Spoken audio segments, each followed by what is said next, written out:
This is TWiT. Up until now, WhatsApp's privacy policy opened with the claim that, quote, respect for your privacy is coded into our DNA. Remember that? Mm-hmm. They said, since we started WhatsApp, we have aspired to build our services with a set of strong privacy principles in mind. Well, that was then. I think it was 2016. The news that the respect for the privacy of WhatsApp's user metadata is being lost has triggered a mass exodus from Facebook's in-house communications platform over to Signal, where no user metadata is ever collected. Back in 2016, WhatsApp gave its users a one-time ability to opt out of having account data turned over to Facebook. But now, their updated privacy policy taking effect next month on February 8th changes that. 1 month from now, users will no longer have that choice. Some of the data that WhatsApp collects and will be sharing includes users' phone numbers, other people's phone numbers stored in address books, profile names, profile photos, location information, transactions and payment data, device and connection information, status messages, including when a user was last online, and diagnostic data collected from app logs. And so, yeah, they may not be seeing what you're saying, but they have and will shortly be using every other last scrap of available metadata. Under the new terms, Facebook reserves the right to share collected data across its family of companies.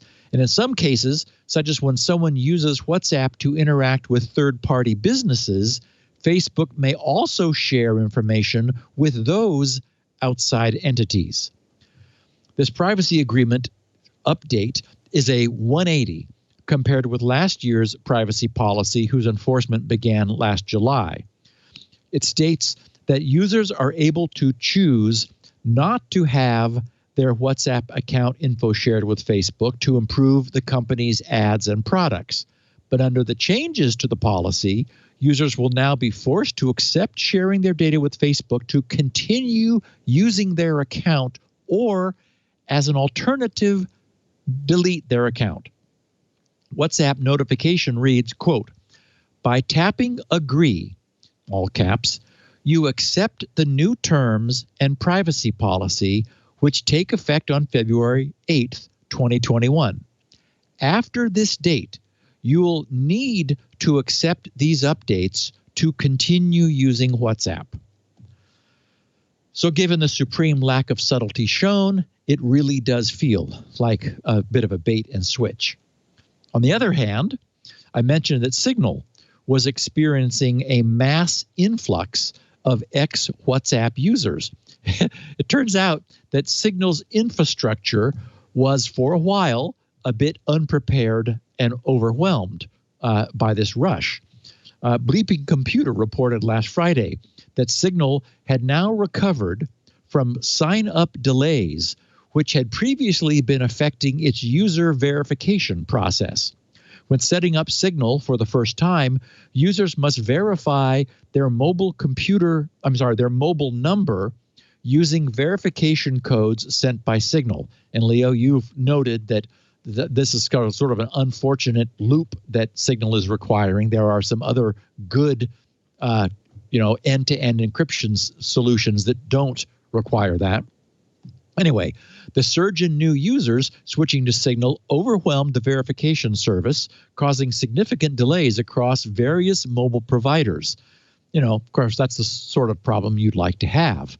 Signal tweeted on the 7th, when they were finally beginning to recover, that was last Thursday, everyone should be able to register without delay again, thanks to all of the carriers who flipped the right switches so that people can keep switching. I don't know what that means. Maybe they got shut down due to a tweet storm, or an attempt to do too many SMS messages in a short period of time. On the 8th, They said, Signal tweeted, new users in Europe should be able to register without delay again. We will continue to work with carriers to keep delivering a record high number of Signal verification codes. The Signal service itself is operating normally. Thanks for your patience. Later the same day, on January 8th, some new users are reporting that Signal is slow to display their Signal contacts. We're adding more capacity to keep up with all the new people searching for their friends on Signal. Hang tight. The next day, on the 9th, they tweeted, not to sound like a broken record about broken records, but we're aware of the registration delays while creating a new account. Carriers are making adjustments on their side to keep delivering verification codes as quickly as possible. Leo, this must have been a mass exodus. Later on the 9th, even though we're still breaking records, verification codes are back in the groove. Delivery delays have been eliminated across multiple cellular providers, so things should be more ASAP when you join the app. And finally, on the 10th, which was Sunday, 2 days ago, they tweeted, we continue to shatter traffic records and add capacity as more and more people come to terms with how much they dislike Facebook's new terms. If you weren't able to create a new group recently, please try again. New servers are ready to serve you.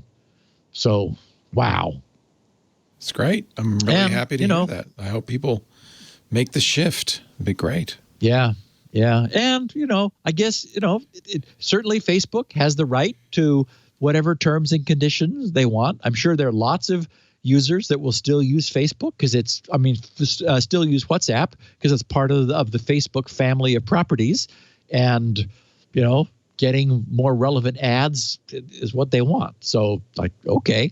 But lots of users are clearly a little annoyed by the and notice that, again, this is not anyone's conversation that is being decrypted. This is just all the metadata. So it does also feel like people are beginning to understand more about the subtleties of the difference between your conversation versus metadata. Yeah. So thanks to Apple, really exposing that. Yeah. Yes, and Apple has been moving in the other direction, as they know. They're getting better about requiring apps to be very clear about exactly what they're going to be doing with their users' data. Mm-hmm.